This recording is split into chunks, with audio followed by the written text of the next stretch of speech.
Hey guys, we've got a 2013 150 Prado, 264,000 k's, just here for a quick check, and the intermediate oil change. So that's just oil, no filter, the 5,000 k type thing in between the actual services. One of the things we noticed, the battery was replaced recently, and you can see it's got the spacer underneath down there. Okay, you can see the red down there, and that's what they're for, but we're having trouble showing you at the moment. Oh, look at the battery terminal's even loose. Look at that. Look at that. Look at that. It's just sitting there. Look at that. Right? One of the #1 causes of vehicles breaking down. That loose battery terminal. That is just ridiculous. And let me check the other one. That one looks alright, but I'll be checking it out properly because we've now found, look at this bracket is loose, right? The whole bracket's loose. Alright? And the battery terminal. Look at that, just sitting there. Look at it, hasn't even been tightened up. Whoever put it on last, it's just been sitting there the whole time. Look at that, that's just sitting there loose. That's ridiculous. Stay tuned, let's see what else we can find on this vehicle. Probably not much because it's a Prado. And usually the reason you have problems with vehicles is because, like I keep saying, careful who you let touch your car, because simple things like batteries, and that happens. So look, at some stage recently, a Toyota dealer replaced the radiator in this, long story short. Yeah, someone leant on there and broke the thing off the radiator, the thing that happens when you lean on it. So he went to a Toyota dealer to get the battery replaced, so, not the battery, the radiator. So, you know, did they have the, I don't think there's any reason why they're going to loosen that off and have the battery out, but I kind of want to blame them because, you know, it's usually them. So we're going to check out the whole radiator removal refit installation job. Let's just have a quick look now. Straight away I'm looking at that clamp there, that doesn't look right. See the back of that clamp? It's more bent out than it should be. So that clamp's looks damaged. Let's check the other one. Let's look straight down there. It's going to be hard to get it to focus because it's so far away. Yeah, this isn't going to work. I'm going to have to take you upside down, inside out, back to front. Yep, they've wrecked that one as well. See the back of the clamp there's twisted. I can't get my other hand down there to point, but right in the middle of the picture there's a clamp on that transmission hose that comes off. They've completely butchered actually both sides of that clamp. So again, ×2, be very careful who you let work on the vehicle. I wouldn't let this happen. People have been warned about this.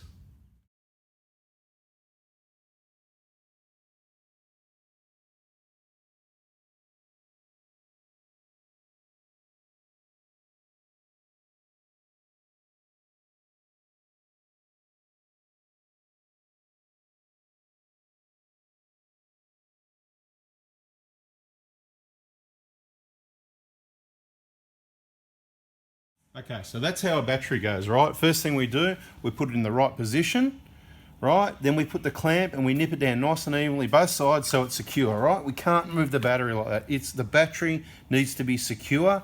The positive battery terminal needs to be secure, and all its connections. If you've got extra accessory wires, little cutout like that, the cover needs to go on the positive. These handles I like to get rid of, but with this one you can't, so it doesn't matter. We'll just leave it there like that. I'd get rid of it and put it on the bench, and then, you know, you can use these handles, put them back on again to lift the battery out. And then last, you always connect last, or disconnect first the negative, because that's earth connected to the vehicle. Love these Optimas, you already know that. We're not going to talk about those. But the angle to the corner of the battery gives just enough of the bracket. You can give it a little tweak, give it a rework if you need to. Make sure the battery terminal is pushed all the way to the bottom. And this is tight. They don't need to be touching together there, and it's not on this one because it's tight around the terminal because it's pushed down. Make sure that's tight as well. That is a secure, safe battery that's not going anywhere. The vehicle's not going to break down because of that now. Just a quick look around. I didn't do the dual battery installing like that, but I did do the injectors, so you can take the blame for anything on that side of things, but of course that's beautiful, isn't it? Quick inspection, nothing to see here. Let's have a look underneath to see if there's anything at 264,000 Ks. What are we going to see now? Bear in mind this vehicle, it is quite standard. You can see, you know, it doesn't have a bull bar, hasn't got anything other than the standard bash plates. I think it's time it needs to be upgraded to some K-On, because you can see it is copping the punishment. And this is the reason why K-On make bash plates, and this is the reason why, if you've got an off-roader, straight away you go and replace this sort of, you know, this is fine if you're touring and you're not doing rougher tracks, but I've got to be quite honest here, This is one of the vehicles that regularly follows me on a lot of our trips in the outback and through the high country, including our recent trip where our Dunlop AT3Gs, if you're watching all our videos, you'll see I've done a video showing all the damage on the sidewall, and there's multiple, you know, half a dozen or 10 near misses and some quite bad damage. While meanwhile, tyres like this, let's just have a quick look at the tyre, the BFGs, you can see all the scuffing, right? Just go around one tyre. I'm not here to sell you BFGs, I couldn't give a stuff. I'm trying to demonstrate to you. See all that scuffing around the edge there? But there's absolutely no wear on any of these 5 tyres. I've checked them all. Right, you can see that, yep, they were out on the track not long ago. Right, you can see all that, you know, you can see.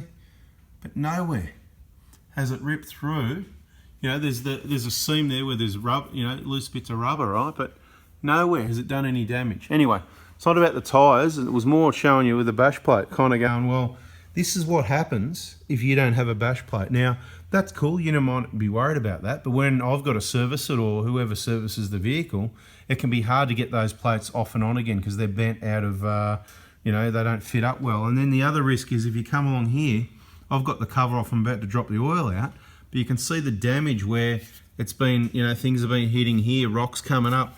That's getting mighty close to the sump, you know, they're like up here, they're sort of coming down, so we're sort of, I'd estimate 20 mil away from hitting the sump. So on this one, it is time to hit up Cone for some sump guards, in my opinion.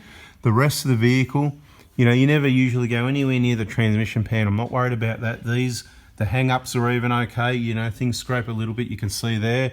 The fuel tank every now and then, a bit of a scrape again, but I'm not saying it needs a fuel tank guard at this point. If you do hard tracks, again, hit up Cone. You want your transfer case actuator guard that goes chassis to chassis, if you do, and your fuel tank guard as well.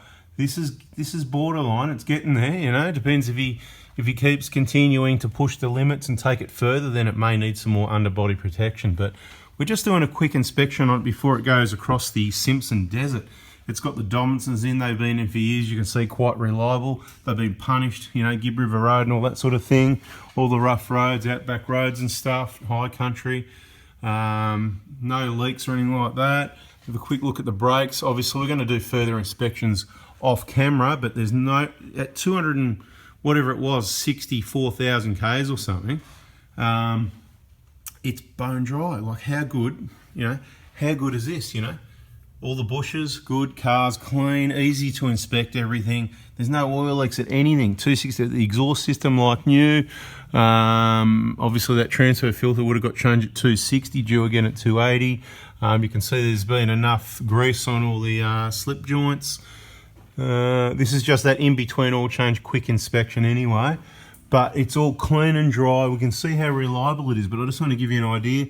Quick look at the brake pads I'll get in there. But suspension, this is the twin tubes. Been in for years, been using them for years. No leaks, no issues, does the job.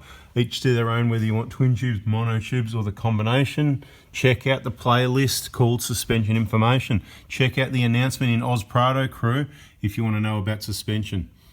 Turbo's bone dry, 264 Ks, guy. How good is this? This is another awesome example. You know, it gets used. You can see the fresh scratch marks. It gets used, it gets cleaned, it gets maintained. Let's have a look at these bushes. What are they going to be like? The lower, oh, they're starting to split through. They're about 50% of the way through. So it's probably going to go on a Simpson trip and another Outback Australia trip. Yeah, that's about halfway through as well. So this is a good example where you can see those bushes. Once they start, now you've only got half the strength because it's split halfway through. So probably a lot of this started before the suspension was in, because that bounces around on the old flog suspension till 200,000 Ks, right?